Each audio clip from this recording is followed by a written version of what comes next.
What's going on, everybody, and welcome back to Comic Breakdown. In today's video, we're jumping into Phoenix, issue number 2, and we have Jean Grey that is taken to the cosmos. She has been using her powers to protect the universe. She had saved a planet by reinvigorating a dying sun. Jean then responded to a distress call at an intergalactic prison that was being destroyed by a black hole, managing to be able to stabilize this black hole. It came at the cost of letting the Dark God out, the one known as Pericus, crash landing on the very same planet that Jean had rescued earlier. He meets a young alien girl by the name of Adani. He killed her father, and then he begins to train her. And with that being said, let's dive into this breakdown.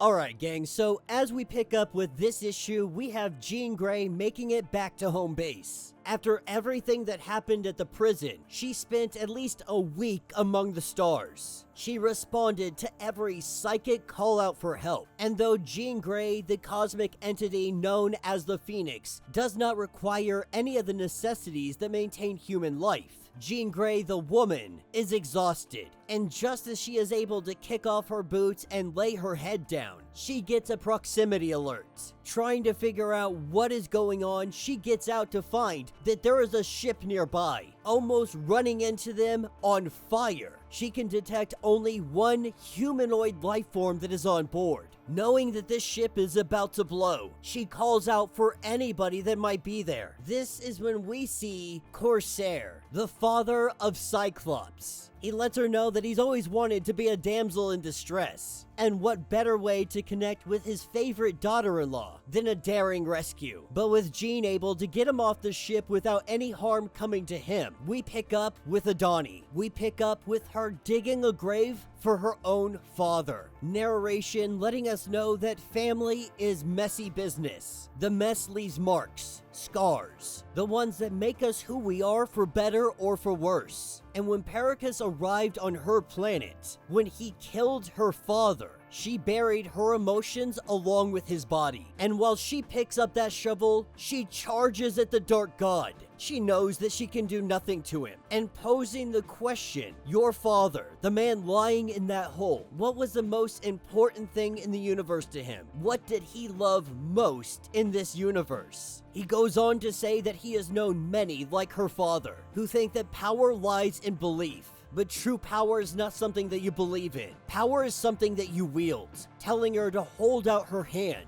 This is where he showed her the power of a god. Now, she never mistook any attention for affection, but from this point forward, her entire worldview became engulfed with just one thought, and that thought was to survive. Now, taking us back over to Jean Grey, she's currently talking with Scott, filling him in on the situation, letting him know what exactly is going on. Obviously, Scott's not happy about this. Jean's not happy either, but she's kind of stuck in a situation of what are you gonna do? But with Scott's dad coming into the room, Jean really starts to grill him, tries to figure out what's going on, what happened to the Starjammers. He says that they abandoned him, that they did so for no good reason. And Jean lets him know that I could very easily read your mind right now. I could find out the truth, though I want to respect your boundaries. I want to give you the opportunity to actually let me know what's happening here. That the Starjammers, they didn't abandon you for no good reason. But he goes on to say that he is actually trying to change. That it embarrasses him to say that it took him so long to realize he needed to change. He tried playing the hero. He tried making Scott proud. And all of it started at Game World.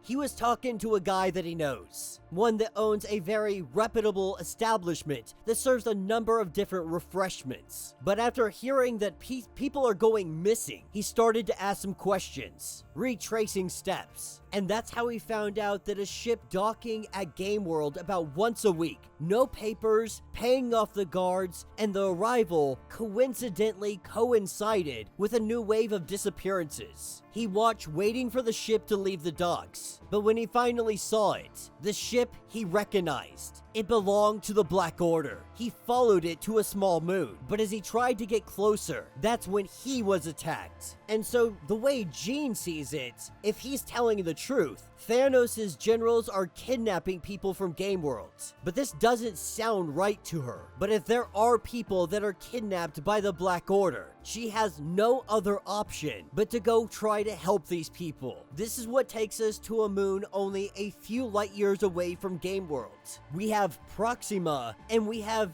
Black Dwarf. They currently stand with a whole handful of kidnapped individuals, and when one breaks free and tries to run, the ground begins to rumble. It looks like these guys are about to fall when Proxima gets prepared to attack. She is unable to do so because we have the arrival of the Phoenix, letting the Phoenix know that she shouldn't be getting in the way of Black Order business. If innocent people are in danger, it is always the business of the Phoenix. And so as the two of them clash together on this isolated, frozen tundra, the ground continues to rumble as we see innocent lives falling down into a pit.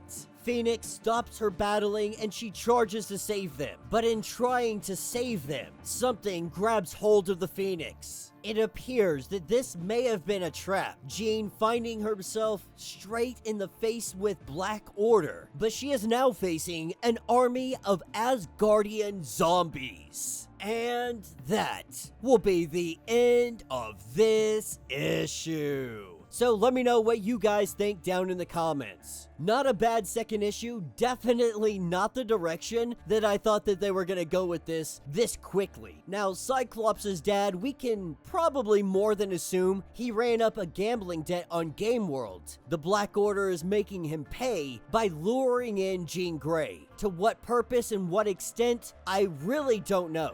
Now, how the Asgardian undead fall into all of this, I don't even know. To be honest, I don't even know where these guys came from and how they would be zombies anyway. Now, maybe there's a story or a comic out there that I haven't read yet. If you guys know what it is, please let me know and I will go check it out. I would love to read about some Asgardian zombies. And while all of this does seem like absolutely terrifying circumstances, we're talking about the Phoenix. We're talking about Jean Grey. And this is what I was talking about last time. How can we find something that could even compete with the Phoenix without depowering the Phoenix? Because after Enigma, what left is there? What is left in the universe that could even possibly to begin standing next to her? It's definitely not Thanos' generals. It's definitely not an army of undead zombies. Maybe the Dark God might be a little more formidable. Let me know what you guys think. Let me know your thoughts. Let me know your theories. If you want to get caught up on everything that has been going on with this series, go ahead, check out the link in my description as well as the top of the video. It's gonna get you completely caught up on everything that has been going on with the Phoenix. If you would like to support the channel, you can always do so by joining the channel membership. Much like Patreon, having multiple different tiers, from $1 to $50, from loyalty badges to getting comics every single month. Not only are you helping out the channel tremendously, but you are getting tons of perks in the process. Now, if you're unable to do this, do me a favor, subscribe to the channel, like this video, hit that notification bell, and with that being said, until the next breakdown.